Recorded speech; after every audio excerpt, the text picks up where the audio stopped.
જય સચ્ચિદાનંદ. હવે આપણે આખા દિવસનું સમય માટે જયારે જોઈ લઈએ, જપ છે આપની સમતા, સમય સૂચકતા.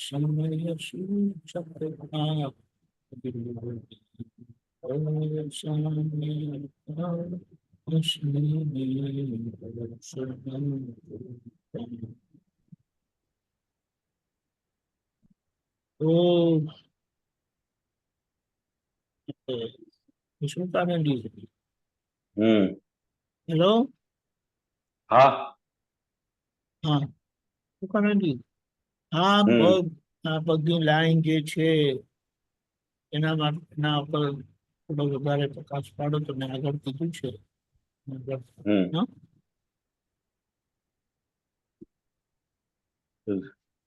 ગજબ છે આપની ક્ષમતા, વિચક્ષણ સમય સૂચકતા. વિરોધી હોય સામે પણ હસીને દોષ ન જોતા. સમજે ને કે આ દાદા ભગવાને સૂત્ર સ્વરૂપે મહાત્માઓને આપતા હતા. દાદા પણ ખૂબ આ લાઈન ગાતા હતા. અને જો એ આપણે પણ જો સૂત્ર સ્વરૂપે લઈએ તો આપણને પણ વ્યવહારની અંદર ઘણા એવા સંજોગો આવતા હોય છે કે જે સંજોગોની અંદર આપણા ધાર્યા પ્રમાણે અથવા આપણી અપેક્ષા પ્રમાણે ના થાય, અથવા આપણા અપેક્ષાથી વિરુદ્ધ કોઈ વર્તન કરતું હોય છે. સમજાય ને? ત્યારે એવા સંજોગોની અંદર આપણે એને દોષિત જ દ્રષ્ટિ કામ કરતી હોય છે. પરંતુ એ સમયની અંદર જો આ કવિરાજની આપણે લાઈનોનું આરાધન અંદર કરતા હોઈએ, બરોબર છે, તો કે એ સમયની અંદર, એટલે સમય સૂચકતા, એ સમયની અંદર આપણે ગમે તેવા આપણાથી વિરોધ વર્તન કરનારા હોય કે વિરોધ સામે બોલનારા હોય, બરોબર છે, કે પછી વિરોધ અપેક્ષા વાળા હોય, કઈ પણ વસ્તુ આપણાથી વિરોધી હોય પરંતુ એની અંદર આપણને દોષ દેખાય નહીં. સમજાય? કારણ કે આ જે કંઈ પણ આપણો વિરોધ છે કે એ કરે છે એ આપણા હિસાબને આધીન થાય છે. એ સમજણને આધારે આપણને મય અંદર ક્ષમતા રહ્યા કરે દરેક સંજોગોની અંદર. સમજાય? એટલે કે એ આ લાઈનનું જેટલું પણ આપણે આરાધન કરીશું ત્યારે કે દરેક સંજોગોને, અમારે ઘણી વખત ફેક્ટરી અંદર હોય કે એક જ વસ્તુની પ્રોડક્ટ બનાવતા હોઈએ ત્યારે આપણને એવું લાગે કે ભાઈ આ મારો વિરોધી થઈ ગયો, કારણ કે એક જ પ્રોડક્ટ બનાવે એટલે હંમેશા કોમ્પિટિશન રહ્યા કરે માર્કેટની અંદર. આપણે જે કસ્ટમર હોય એ એને ત્યાં ઇન્ક્વાયરી કરે, એનો કસ્ટમર આપણે ત્યાં ઇન્ક્વાયરી, એટલે આપણો કસ્ટમર એને ત્યાં ઇન્ક્વાયરી કરે અને એનો કદાચ ભાવ ઓછો આવે તો આપણને વિરોધી લાગે કે આ અમારો કોમ્પિટિશન છે, કોમ્પિટિટર છે, એવું છે. એટલે એ એવા સંજોગોની અંદર આ જે કવિરાજની લાઈનો છે કે ભાઈ ખરેખર વિરોધી નથી આપણો, એ એનો ધંધો કરે છે, હું મારો ધંધો કરું છું, એનો હિસાબ અલગ છે, મારો હિસાબ અલગ છે. તો કે દાદાની જ્ઞાનની સમજણ હશે તો મય અંદર ક્ષમતા રહ્યા કરશે. નીકળે એવા દિવસ સવારથી સાંજ સુધીના સંજોગોની અંદર, અને કળિયુગની અંદર હંમેશા કોઈને સવડા સંજોગો તો બહુ ઓછા મળતા હોય છે. હંમેશા વિરોધી જ સંયોગો આખા સવારથી સાંજ સુધી આપણે ભેગા થતા હોય છે. અને એ વિરોધી સંયોગોની અંદર આ કવિરાજની જે લાઈન છે એ આપણે એનું આરાધન કરતા હોઈએ છીએ, બરોબર છે. તો કે એ સમતા નામનો ગુણ આપણી અંદર ખીલતો, કારણ કે આ કળિયુગની અંદર સમતા નામનો ગુણ જલ્દી ખીલતો નથી.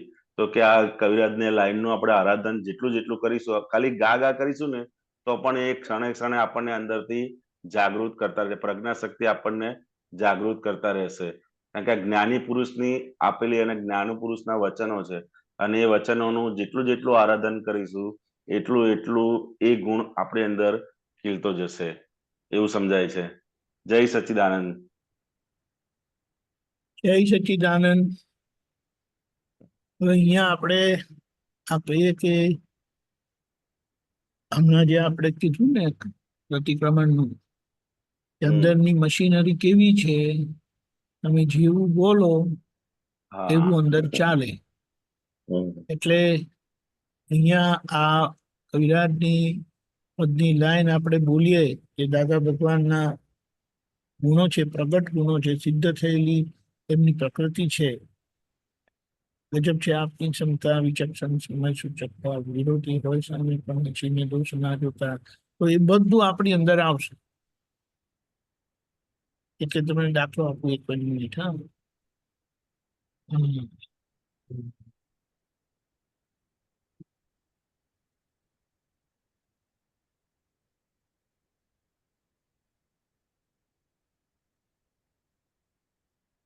હમ. એ સરસ વાત બધી સમગ્ર મળતી આવી જાય છે ને. જો આજે વાત કરીએ, મારું માર્કર દેખાય છે, કર્સર દેખાય છે ને? તમે એમ કહો, જેવું ભજો એવું થઈ જશે, એવા થઈ જશે. તમે કહો કે મને આમ નથી થતું, તો એમ થાય. અને કહો આટલા બધા પ્રતિક્રમણ થાય છે કે હું થાકી જાઉં છું, તો એમ પાછું પેલું થાકી જાય.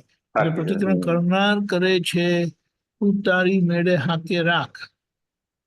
એટલે અહીંયા આપણે એ જ વાત લઈએ આપણે કે કડી જેમ જેમ વાગવતા જઈશું ને, એ કડીની પાછળનું બધું રહસ્ય આપણી અંદર ખુલ્યા કરશે. આપણે બીજું કશું કરવાનું નથી. બહુ સરસ. એટલે આખો દિવસ આ વાગોડ કરવાનું અને આપણે એનો લાભ લયા કરવાનું. સત્સંગનો લાભ લઈએ છીએ, આ એક્સ્ટ્રા લાભ આપણને મળે છે. નથી થતું, નથી ફાવતું, નથી ગમતું બોલે એટલે તરત એવી અસર થઈ જાય. જય સચ્ચિદાનંદ. જય સચ્ચિદાનંદ.